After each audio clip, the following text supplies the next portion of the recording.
요즘 편안하십니까? 세상이, 나라가 어수선하고 번다한데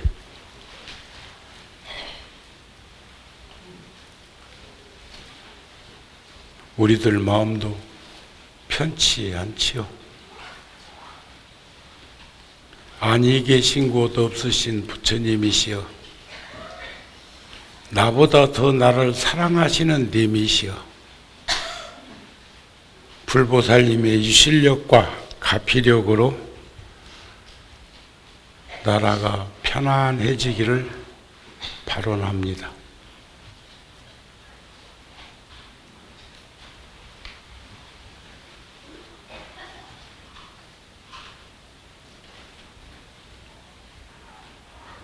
저는 며칠 전에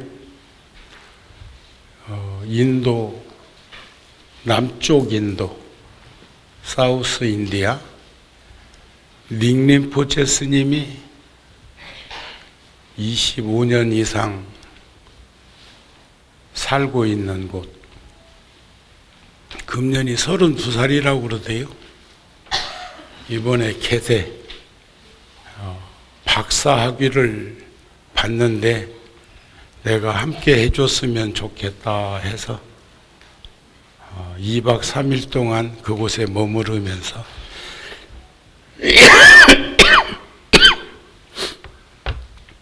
함께 했고, 스님들이 만여 명 살고 있는 그곳에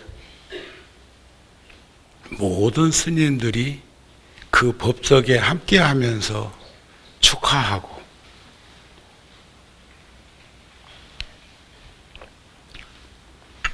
링림포체라는 그 이름을 티베트 불교에서 필요로 해서 젊은 스님에게 그 많은 대중들이, 그 많은 불자들이 함께 하면서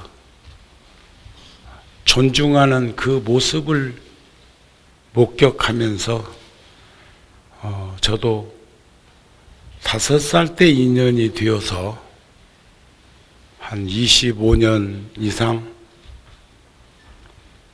알게 모르게 뒷바라지를 어지간히 했습니다.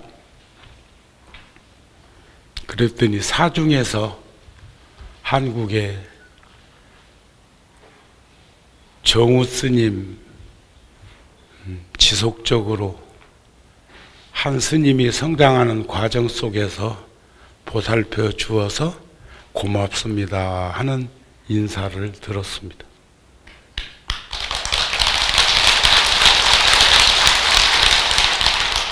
그게 구룡사 불자들이 중심이 되어서 그렇게 했던 것이지, 저는 그저 전달자일 뿐, 제가 어디 가서 노동을 해서 벌어온 그런 보시금은 아니었다고 생각을 합니다. 그리고 돌아와서 하루 있다가 대만 사찰에서 지장왕보살이 신라 왕자인 김교각 스님 구화산에 모셔져 있죠. 하얀 복슬강아지 한 마리 반려견으로 데리고 당나라로 가서 운수 행각을 하다가 구화산에서 평생을 머무셨는데, 훗날 보니까 그분이 지장보살님의 화신이다. 그래서 중국 불교에서는 지장보살님을 김교각 스님 신라승으로 모시고 있습니다. 그런데 그 절에서도 엄청난 불사에 낙성보표에 부처님 저만식을 모시는데, 지장보살님 저만 증명을 해달라 해서 갔더니 한국에서 불자들이 한 200여 명이 동참을 하고 스님들도 한 20, 30명이 그곳에 동참해서 함께 복석을 나누었고, 그리고 저번에 대만 불교의 비구니 스님들이 한국에 얼마 전에 왔다 갔습니다. 구룡사에서 합창단에서 음성 공양을 올리고, 또 반야센터에서 다과를 나누었고, 그 다음 날은 군종교구에서 판문점에 무량수전 법당 짓고 있고, 평화의 종을 625관으로 조성해서 모신 그 현장을 보고 싶다고 해서 급히 신원조회를 해가지고 함께 들어갔다가 오는 길에 열애사에서 점심공양을 대접했습니다. 그리고 구룡사나 열애사의 법당 구조나 우리들이 하고 있는, 그리고 만부처님을 봉안하는 그 인연 공덕으로 우리가 이런 불사를 이루고자 했다는 이야기까지도 드렸는데, 그쪽에서도 여기 오셨던 그 스님들이 저를 초대하려고 그래서 제가 초청받아서 갔던 절 가까이에 있는 27년 동안 불사를 하고 있는데 4조 정도 들여서 지금 절을 지었다는 절에 가봤습니다. 얼마?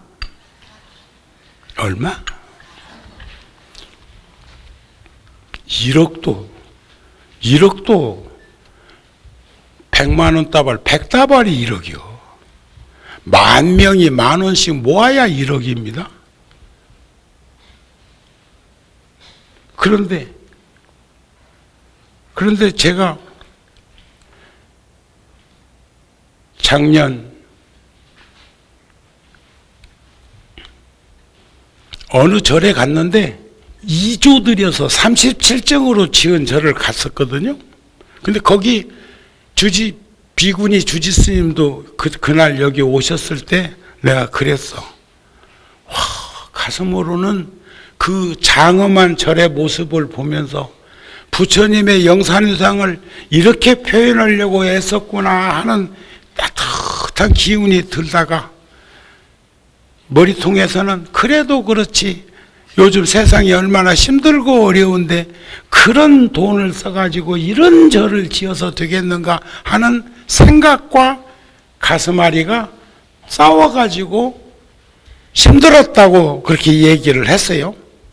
힘들었어. 사실 정신과 마음이 다툼이 있었단 말이에요. 그랬는데 그 얘기를 내가 그 스님들이 있는 데서 했다? 나도 눈치도 없어. 어떻게 해서 지은 절인데 그런 말을 합니까? 그랬더니 어제 아래 나를 초대해 준 그 주지 스님이 지장왕 보살 도량에서 30년 전에 30평 땅, 그러니까 어쩌면 달동네에 집 한 채 있는 작은 법당에서 시작했는데 기도와 불사를 염원했는데 30년 후에 그 30평짜리의 절은 2만 평이 넘는 도량이 이루어지고 그 시내에 있어. 고흥 시내. 그 절에서 또 구룡사에서 열애사를 불사 발언하듯이 한 그것은 수십만 평의 땅에 어쩌면 조금 보태면 자금성만하게 절을 지은 절이요. 근데 그 절 주지 스님이 나보고 하는 말이 우리 절은 요만하고 여기 계신 이 스님의 절은 요렇게 내가 2조 드린 절을 걱정했더니 여기는 요렇게 들었다고 그러더라고요. 이렇게. 몇 개? 그래서 가보고 싶었어. 참 인간들은 참 그 묘한 심리를 갖고 있어요. 2조 들여서 지은 절도 근심하고 걱정하면서도 더블로 드렸다는 절을 또 가서 확인하고 싶은 거예요. 그곳에 가서는 머리와 가슴이 다투지 않았어요. 와, 얼마나 장엄하게, 얼마나 겸손하게, 얼마나 했는지 지극정성을 다해서 그대로가 품 안에 안 끼우고 내가 부처님 품 안으로 안 끼우는 형국이 되었다, 이 말씀이요. 그 말은 결국은 다이아몬드도 낄 사람이 낄 자리에서 낄 곳에다가 끼거나 매달면 문제가 없다. 근데 아무리 금이 좋고 다이아몬드가 좋아도 요런 데 들어갈 수 있어 없어? 조화로움이 중요한 거예요. 부조화 현상이라는 건 그렇게 어처구니 없는 생각을 일으키게 하고 있구나. 그런데 그 절에 스님이 11명이서 그 사찰을 운영 관리한다는 거예요. 참 불가사의하다는 생각이 들기도 했습니다. 그런 경험을 하고 돌아왔는데 여전히 나라는 어수선하고, 그러면서도 우리 민초들이 전국적으로 확대해 가고 있는 함성의 소리는 세계인들이 놀라워하고 있을 정도로 질서 있게, 그리고 자기 의사개진을 하는 그런 모습을 보면서 역시 한민족은 반만년 역사 속에서, 유구한 그 역사 속에서 계승되어 온 단군의 핏줄이라는 것을 다시 한번 확인하게 되는 계기가 되는 것 아닌가 싶은 마음이 들었습니다. 이 중에도 갔다 온 이 있을걸? 근데 불자들은 대다수가 안 가고 그 시간에 어쩌면 집에서, 어쩌면 절에 와서 기도하면서 나라가 안정되기를 바라는 염원을 더 간절히 바랬을 거라고 생각이 되어집니다. 그러시죠? 그러시죠? 안타까운 건 대한민국 백성은요, 국민은 위대한 백성인데 그 백성들의 모임터에 가가지고 회심의 미소와 반대소하는 안면이 있는 얼굴들이 텔레비전 화면에 비칠 때 소름 끼치도록 무서웠고 두려웠고 겁났습니다. 그거 하나 제어하지 못하는, 제어력조차 없는, 물론 화가 날 때 웃는 사람보다는 일소일소, 일로일로라고, 진노하면 늙고 미소 지으면 젊어진다고 하는 말씀은 일리가 있지만 지금 우리나라 형국은 초상집입니다. 현재 우리가 뽑은 민주주의 바탕 위에서 뽑힌 대통령은 국가와 국민을 대표하는 분인데 39일, 40일째 활동 못하고 있는 그 모습을 보면서 누가 기뻐하는 이가 있고, 누가 즐거워하는 이가 있고, 누가 잘된 일이라고 하는 이가 어디 있습니까? 그런데 안면이 있는 얼굴들이 광화문 중심에 앉아서 백만이라고 하는 민초들의 함성을 등에 지고 거기에서 회한의 미소를 짓고 파한대소를 하고 있는 모습을 여러분들은 못 보셨습니까? 그런 이들한테는 국가를 맡겨서 안 된다고 생각합니다. 결국 개찐, 걸찐 아닌가 싶은 생각을 합니다. 다음번에는 잘 선택하십시오. 많은 이들이 그런 말 하죠. 내가 한 표를, 주권을 행사해서 당선시켜 놨더니 그런다고. 어떤 이는 나는 한 번도 내가 선택한 이가 안 돼서 그나마 다행이라고. 누군가 그 자리를 해야 되는 자리라면 내가 선택했든 안 했든 잘 해줘야 되는 것 아닐까요? 지금 그래도 그나마 정치 중심에 있는 분들이 민초들의 저 함성 소리를 두려워하고 겁내고 무서워해야 되는 이치를 목격했으면 합니다. 북한에서 미사일 쏘아 올리고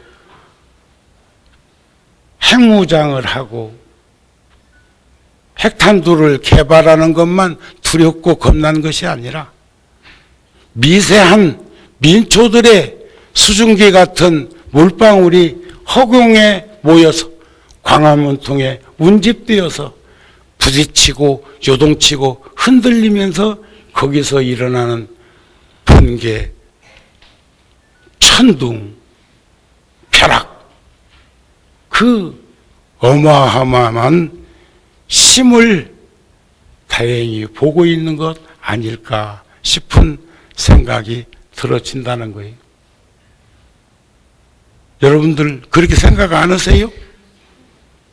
미세한 입자의 물방울이 수증기가 되어서 허공으로 올라갔는데 어느 날 그것이 부딪히고 요동치고 흔들릴 때 파생되는 번개, 천둥, 벼락은 어떤 핵무기보다 무서운 것을 모두는 서로가 감지하고 서로가 목격하면서 살아갈 수 있는 계기가 되었으면 합니다.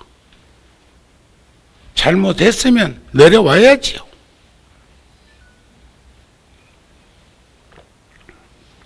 그러나 민주주의는 질서입니다. 막무가내로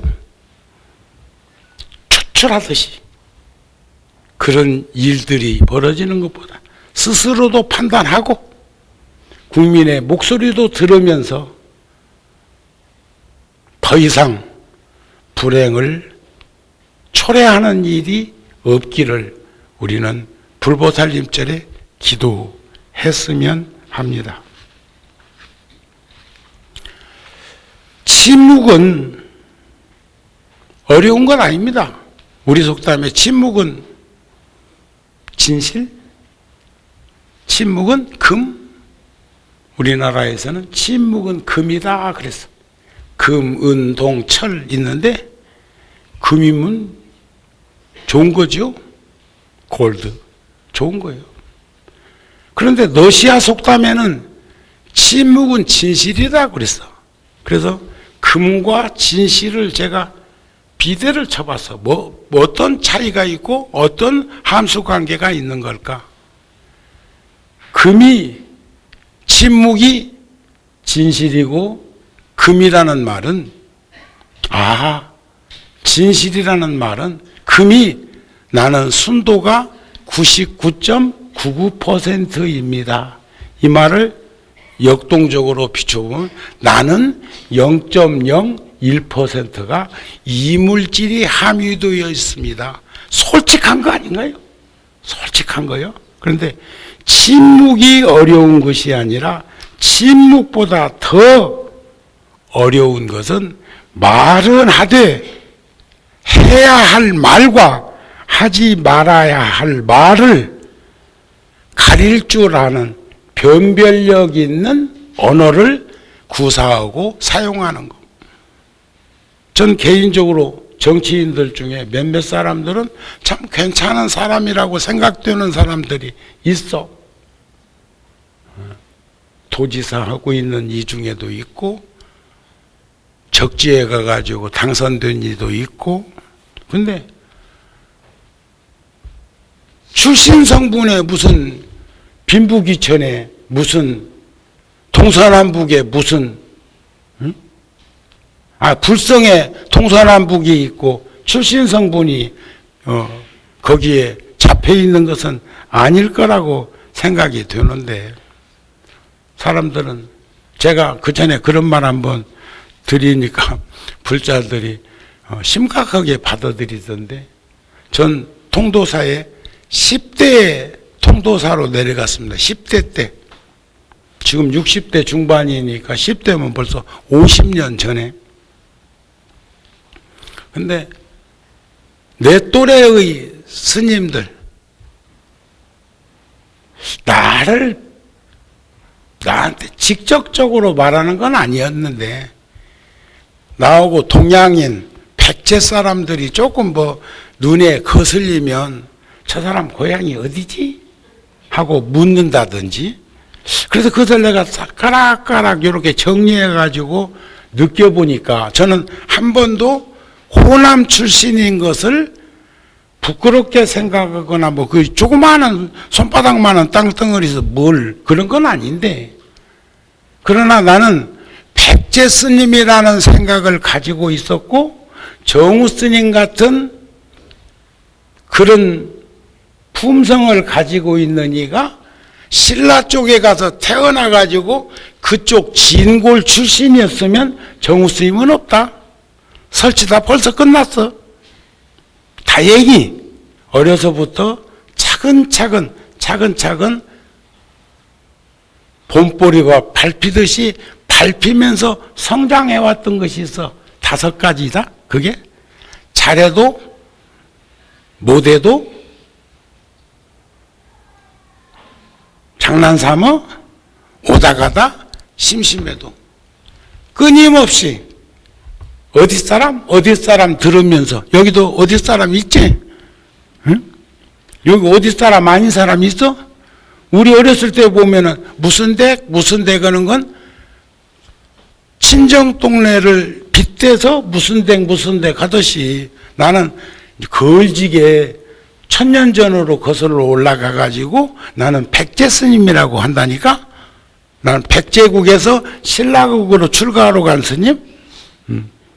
그런데 신라국 사람들이 출가한 사람들 중에 유난히 통도사에는 우리 같은 또래가 나한테 탁 대놓고 그렇게 이 얘기는 안 해도 나오고 출신 성분이 비슷한 스님이 조금 눈에 거슬리거나 그러면 저 사람 고향이 어디지? 하고 나한테 물어야 되는 연유를 생각해 보니까 그게 5가지더라. 잘해도 전라도, 못해도 전라도, 심심해 전라도, 장난삼아 전라도, 오다가다 전라도.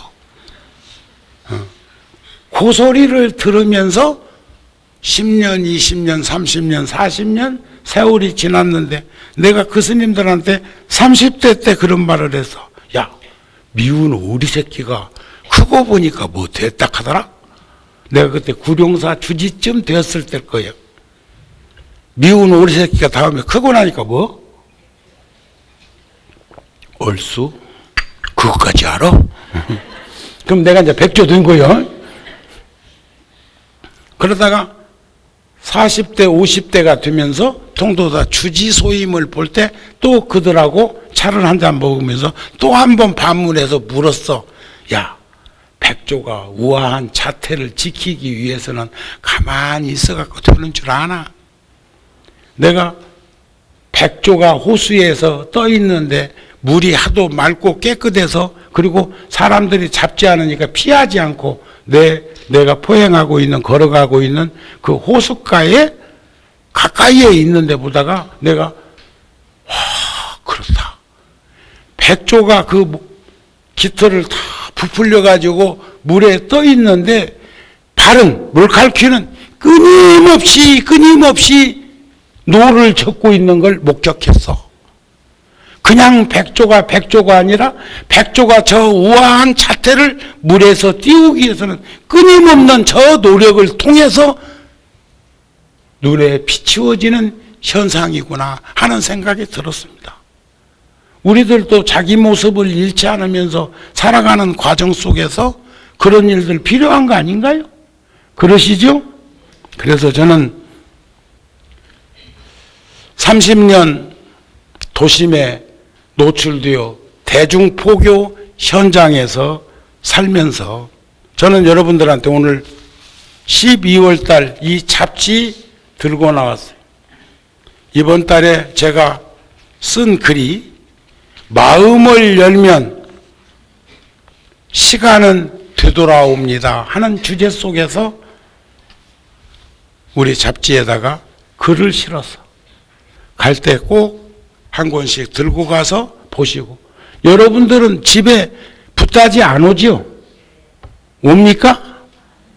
오는 분이 있으면 그건 구룡사 불자 아니다. 구룡사 신도인가는 몰라도 구룡사 불자는 아니야. 발송비만 1년에 2천만 원이 더 들거든요. 그런데 여지껏 구룡사 다니면서, 열애사 다니면서, 포교당 다니면서 만불전 과거에 동참했던 그 인연으로 잡지가 가고 있는데, 여직 그냥 우편물 하면서 그냥 보는 정도라면 주인 아닙니다. 구룡사 주인은 하인처럼 머슴처럼 일해도 주인인 사람이 있고, 주인 행사해도 주인일 수 없는 사람이 있어. 단편적으로 딱 하나를 든다면 이런 잡지 한 권이라도 소중하게 다룰 수 있는, 우리 잡지 1년에 발송비까지 한 2억 정도 들어요. 2억 정도. 우리가 달력 만드는데 지금 며칠 있으면 달력 나옵니다. 카렌다 나오는데 요즘 카렌다 없어도 돼. 없어도 돼.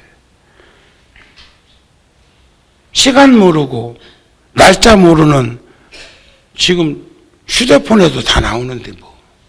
하지만은 그래도 하나 더 걸려 있으면 어떻게 보면 집에 찾아온 사람들한테 우리 달력 걸려 있고 좋은 사진 속에서 품이 있는 카렌다가 하나 어느 장소를 택하고 있다면 그것도 포교지입니다. 홍보지입니다. 아, 참 이 집은 구룡사 다니는구나. 아, 이 집은 절에 다니는구나. 아, 이 집은 불자이었구나 하는 것을 알게 하는 것도 큰 성과 아닌가요? 응? 그래서 여러분들이 시주한 돈 근검 전략하게 검소하게 살면서 한 푼 두 푼 못 왔다가 그런 데에다가 다시 투여하고, 그런 일만 하는 게 아니라 어렵고 힘든 이웃들에게도 수없는 일들을 여러분들이 몰라서 그렇죠? 우리 지금 구룡사, 열애사 등 우리 포교당에서 1년에 3억 내지 4억 정도를 어려운 곳에 지원하고 있습니다. 그런 일을 하게 되면 숨 넘어가게 부장갑다.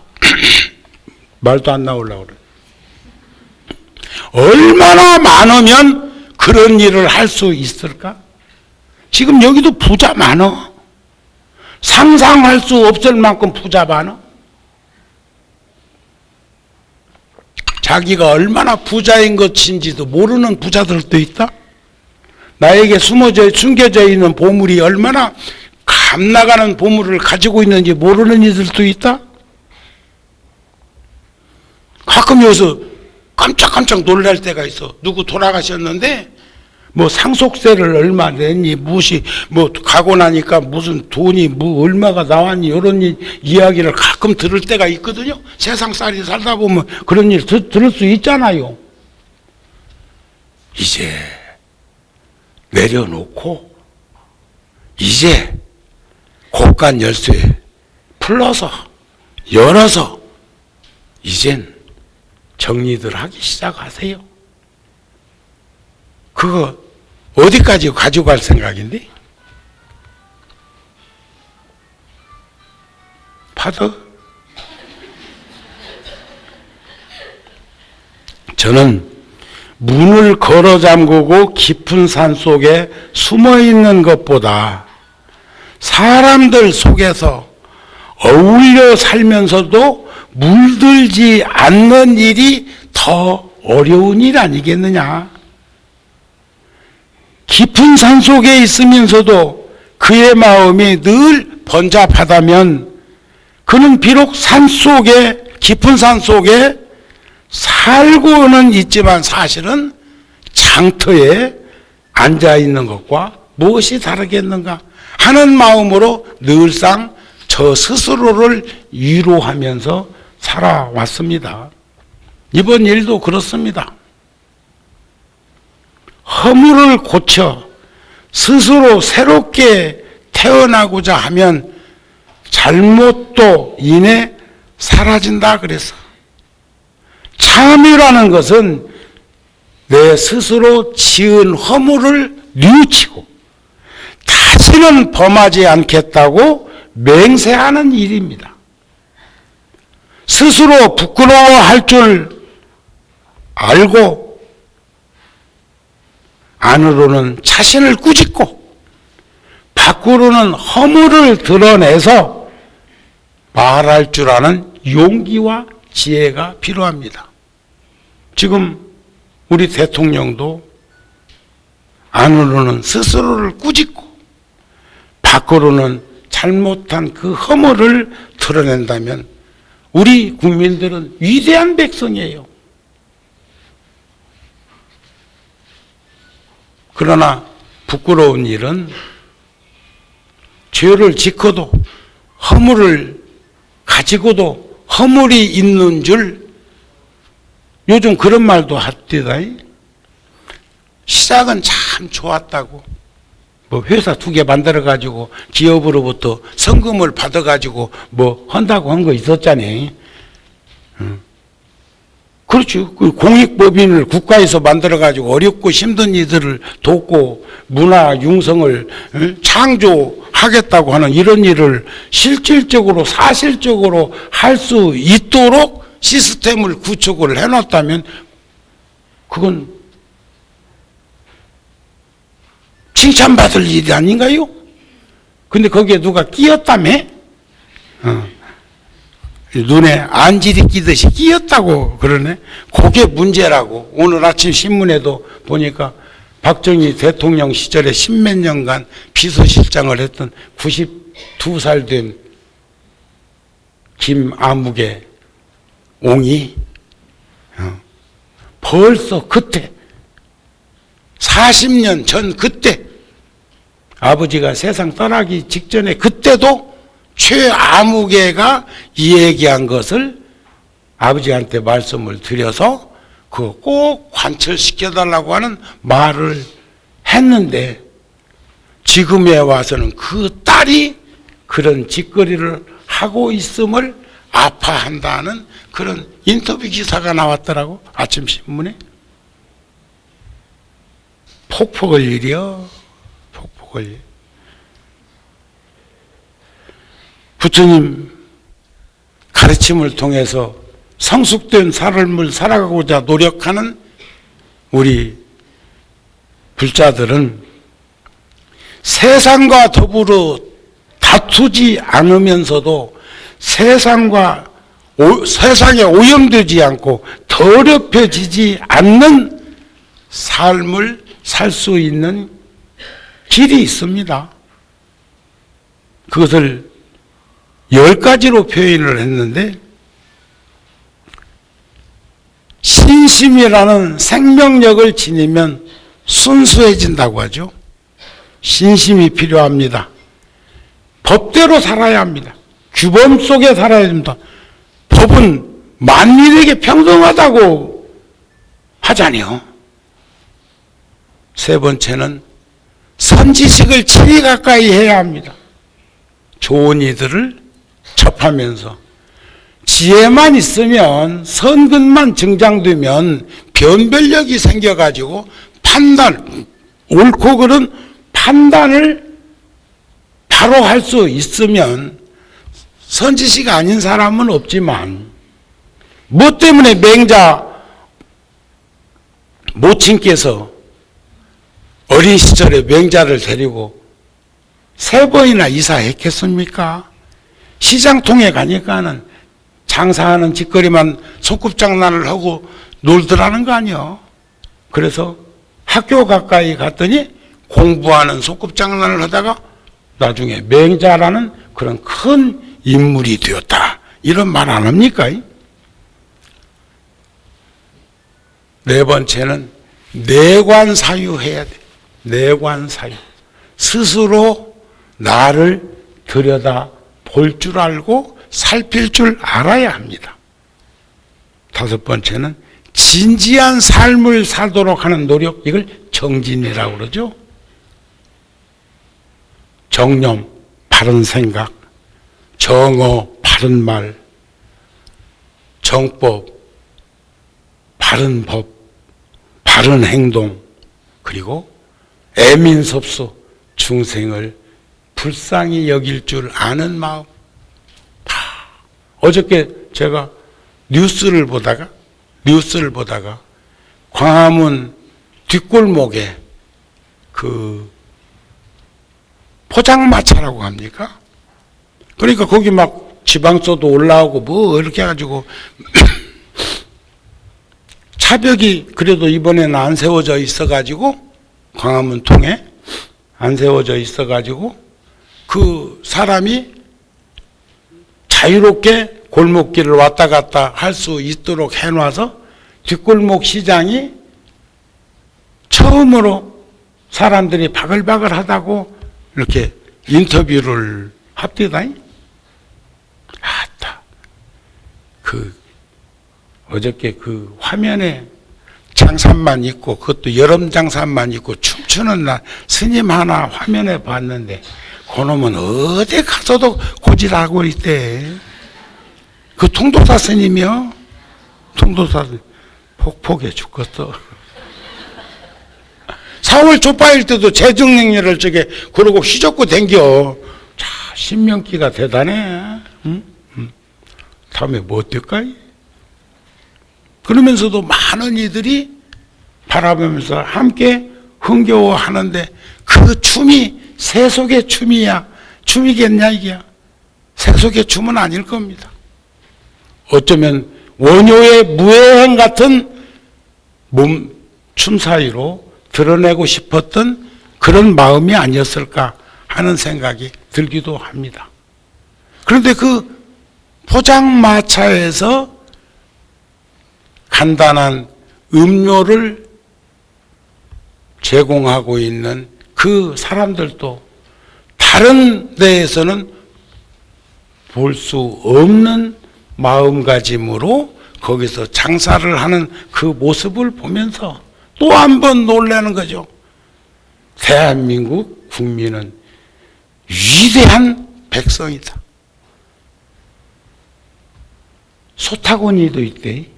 어떤 아줌매는 소 타고 상경했더라고.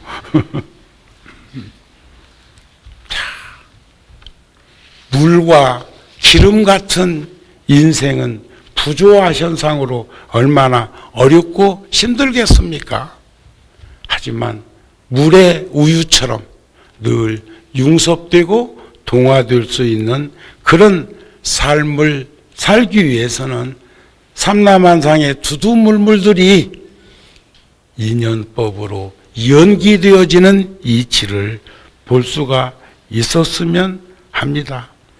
무수한 시간 동안 함께 해온 인연들, 옷깃만 스쳐도 지중한 인연인데 하물며 우리는 동세대를 살아가고 있는, 함께 같은 길을 걷고 있는 불자의 그런 마음들을 어찌 우리가 헤아리지 못하고 있겠습니까? 세상 사람들에게는 이 네 가지는 늘상 겪어야 하는 고독함이라고 그러죠.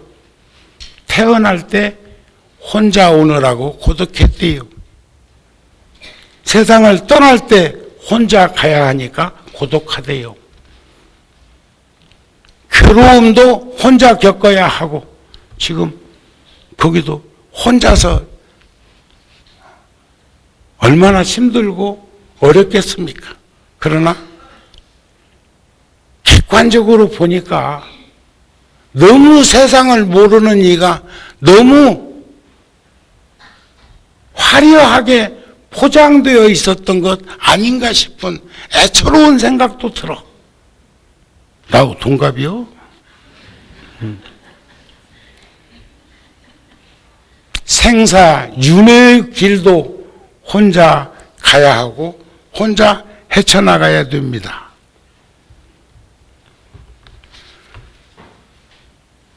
진실로 자기 자신을 생각할 줄 아는 사람이라면 선업을 증장해야 하지 악업을 가까이 할 일은 절대 아니다.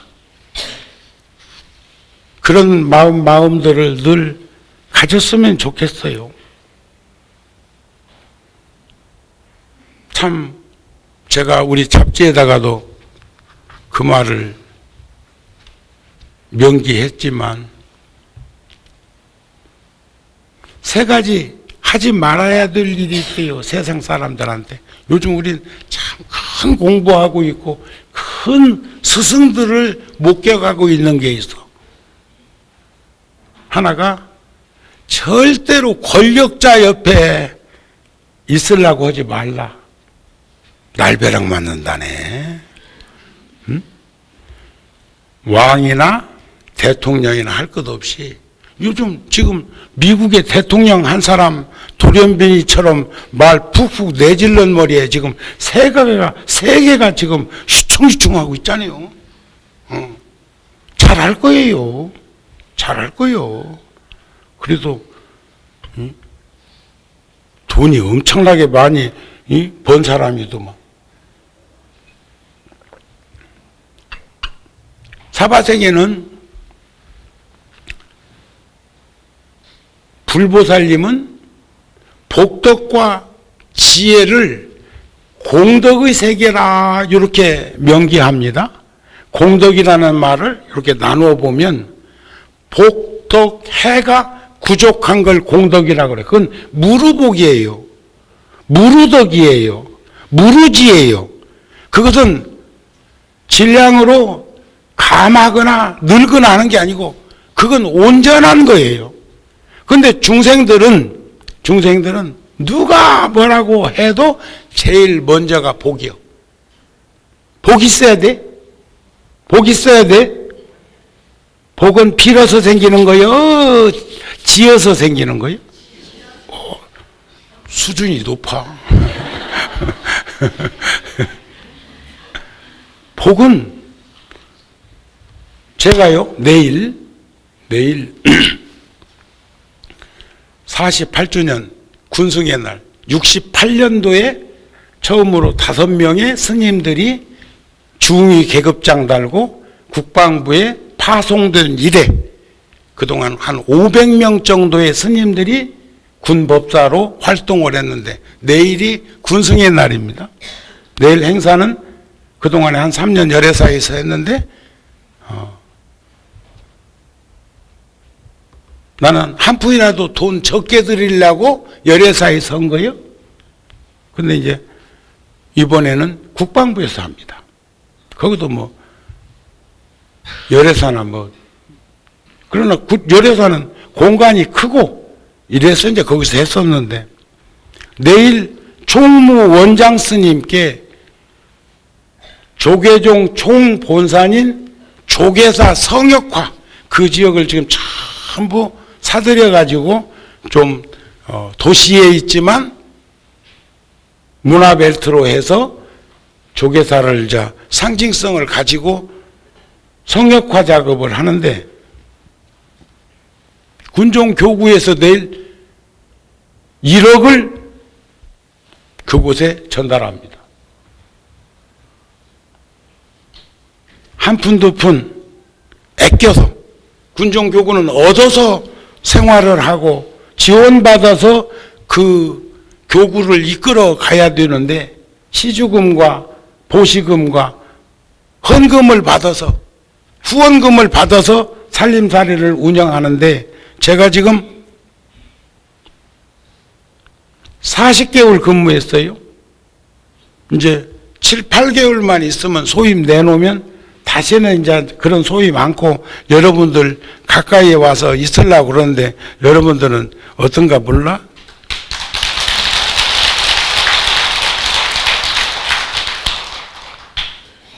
이게 그만큼 반긴다 그 말이지 지금. 그만큼. 예? 알았어요. 나도 그만큼만 갈게. 예.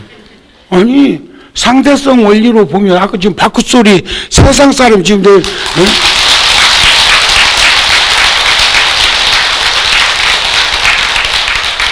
근데 지금 우리 도레미파솔라시도요. 그 말 한마디에 억지로 소리를 더 키운 건 아니겠죠. 응? 그런데 제가 150명의 군법사 스님들한테 이해를 구했어요. 두 가지 이해를. 첫째, 나는 그곳에서 주는 보시금을 한 번도 받은 적 없다. 나는 나에게 배당된 기사가 자기 삶을 살기 위해서 이직했을 때 성견 스님한테 공적인 자리를 가야 할 때는 운전을 부탁하면서 기사가 없었다. 그랬더니 나는 출장비를 받은 적이 없다. 나는 내가 타고 다니는 자동차 기름 한 번 넣은 적 없다. 그런 것만 합해도 그 돈은 초과했을 거예요. 또 하나는 지금까지 내가 한 푼 두 푼 받는 보시금이나 시주금을 전부 다 군종 교구에다가 갖다 줬어요. 그것도 상당히 많은 액수예요. 어디 가서 법문하고 법사비를 주어도 그것을 그절 이름으로 갖다가 교구에다 갖다 주었어요.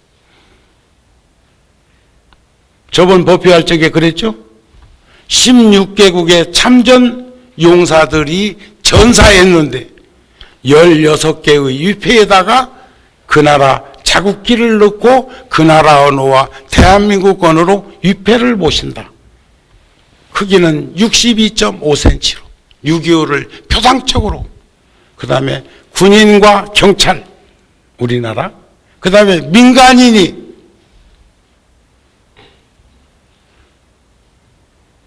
희생자가 100만 명 정도 됩니다. 99만 8천 명 정도가 6.25 때 희생됐어요, 우리나라. 그리고 그러면 18곳이죠. 빈 위패를 놓아두겠다.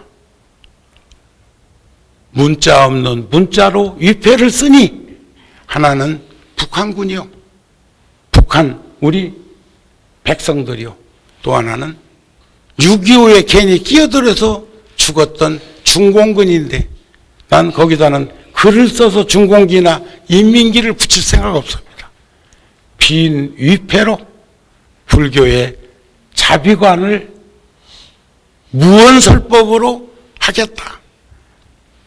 거기에 동참해 주세요 하는 말을 했었고 동참한 불자가 생겼단 말이죠.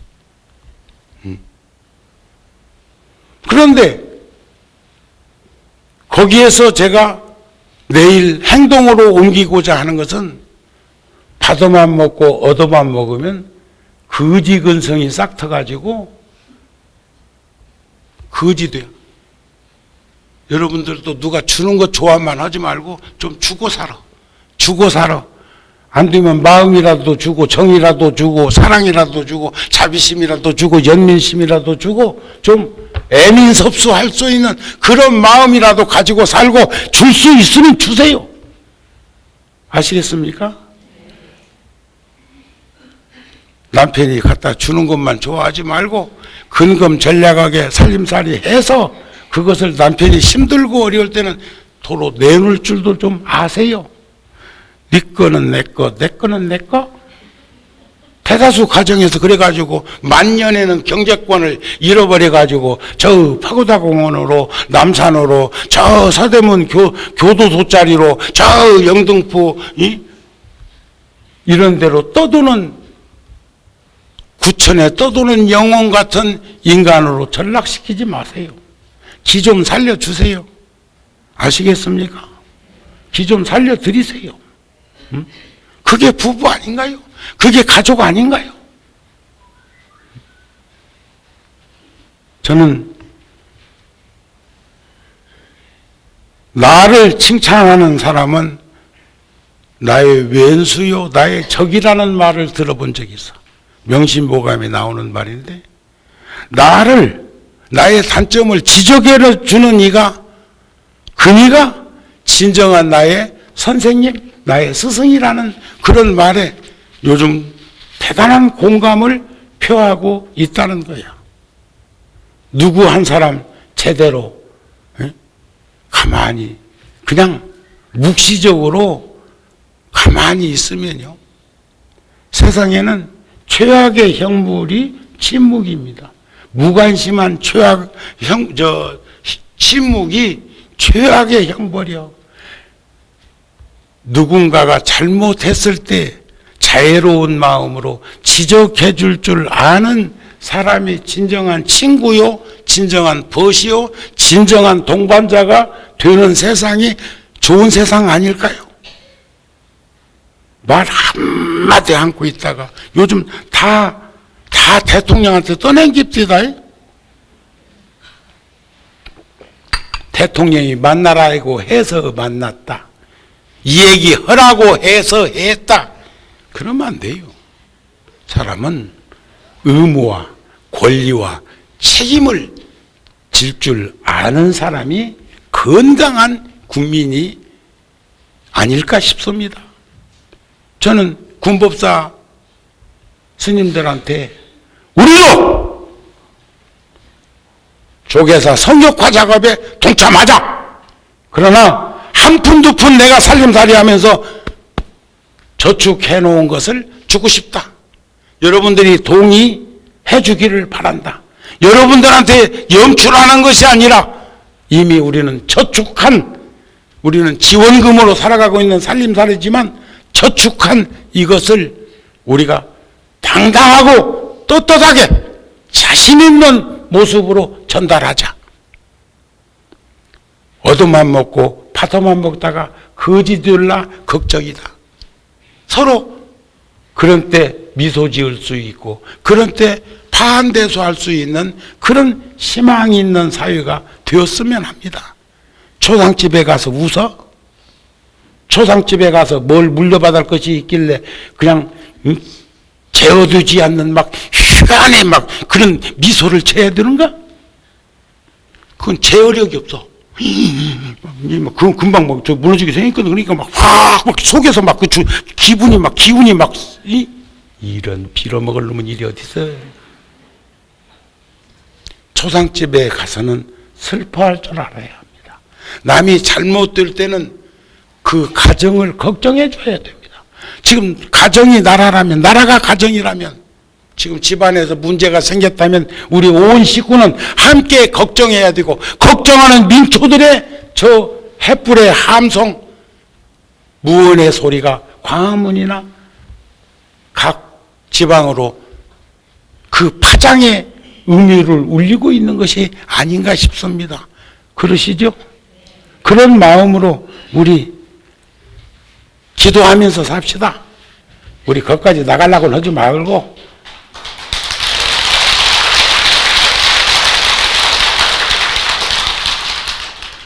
그래서 인생은 꿈이 있어야 하고 희망이 있어야 하고 장래가 보장되어야 한다는 것을 우리 후손들에게 물려주는 어른들로 살아가기를 바랍니다. 오늘 법문 마칩니다. 성불하세요.